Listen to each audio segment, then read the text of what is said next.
Aquí tenemos una fresadora CNC. Esta fresadora es la que tenemos en nuestro taller. Aquí nos falta solamente ponerle el cambiador automático, que sí tiene nosotros un cambiador automático de herramientas. Como podemos ver, esta fresadora no ofrece seguridad para el operario, es una máquina didáctica.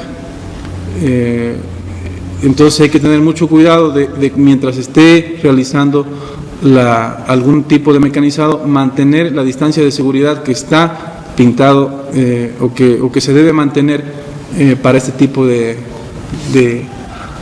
recorridos que pueda dar, en especial la mesa de trabajo puede producir golpes, o si están muy acercados vigilando el cabezal, es muy posible que se pueda enredar en sus ropas o en algún tipo de corbata o en las mangas de las camisas. Entonces no es anti seguro tener un acercamiento mientras está realizando la mecanización.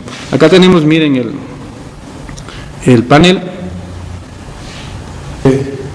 Para la programación es necesario saber cómo están orientados los ejes rectangulares de las máquinas. En el caso del torno, podemos ver que el eje Z está orientado según el eje longitudinal de la pieza, ¿sí? O también el carro longitudinal, el que acerca o aleja en sentido longitudinal la herramienta. Y en sentido X tenemos ortogonalmente al otro eje, que sería en el sentido transversal de la máquina. Entonces, de aquí en adelante, cuando hablemos de Z, siempre se va a la parte longitudinal, hacia afuera positivo y hacia adentro, hacia la bancada, negativo. De igual manera, hacia nosotros es positivo y hacia adentro negativo. En X. Me dirán, ¿por qué no hay Y? Porque justamente como es una pieza de revolución, el mismo desplazamiento que lo hago en X se ve reflejado en toda la circunferencia cuando se está haciendo un torneado. Entonces, solo se programa en estos dos ejes. Pero en una fresadora ya aparece un tercer eje, ¿no? Ya es una fresadora de 3 ejes, donde tenemos aquí, por ejemplo, el eje Z, ya no es en sentido longitudinal, sino es en el sentido vertical, ¿sí? Hacia arriba positivo, hacia abajo negativo, cuando se mueve la herramienta a la derecha y cuando se mueve a la izquierda. Si se mueve la herramienta a la derecha, ¿a dónde tendría que moverse la mesa de la fresadora para que tenga un movimiento positivo en X? Moverse hacia la izquierda, ¿sí? Para que la herramienta se mueva hacia el X positivo, porque la herramienta no se mueve. Ustedes saben que el que se mueve es la mesa. Entonces, para que la herramienta se mueva en positivo, la mesa tiene que moverse en negativo. Entonces, cuando ustedes a lo mejor estén viendo que la mesa esté moviéndose en sentido opuesto a lo que ustedes han programado, no es que está mal programado, sino que el sentido de orientación es con referencia a la herramienta y no con referencia a la mesa, ¿sí? Aquí tenemos varios tipos de controles que existen en el mercado. Por ejemplo, el que nosotros tenemos es el Fagor 8055M. Este Fagor es un control español, ¿sí? Tenemos varios más, por ejemplo el Fanuc también, que es muy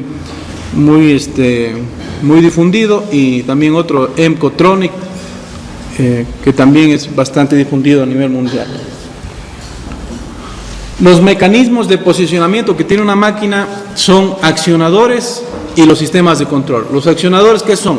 Son los que realizan un movimiento, un trabajo, como es el caso de los motores, de válvulas, de cadenas, elementos contactores que accionen ciertos mecanismos eléctricos, de bombas de agua, etcétera, ¿no? De refrigerante, perdón.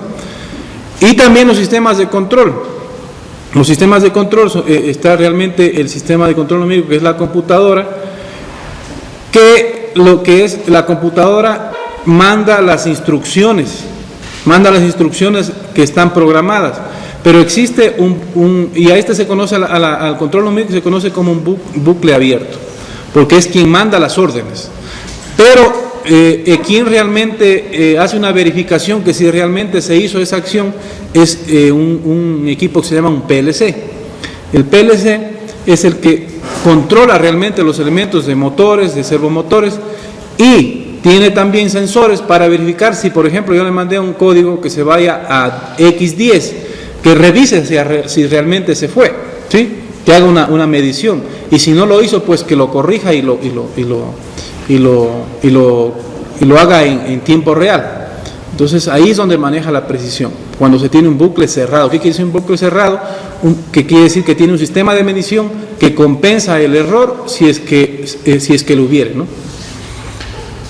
Los sistemas, para tener un bucle cerrado se necesita obviamente un sistema de medida, y ahí es donde nosotros utilizamos captadores o sensores inductivos, fotoeléctricos. También hay muy utilizados son los sensores, los encoders ópticos, que son muy parecidos a los sensores que tenemos en los ratones con el scroll, ¿no?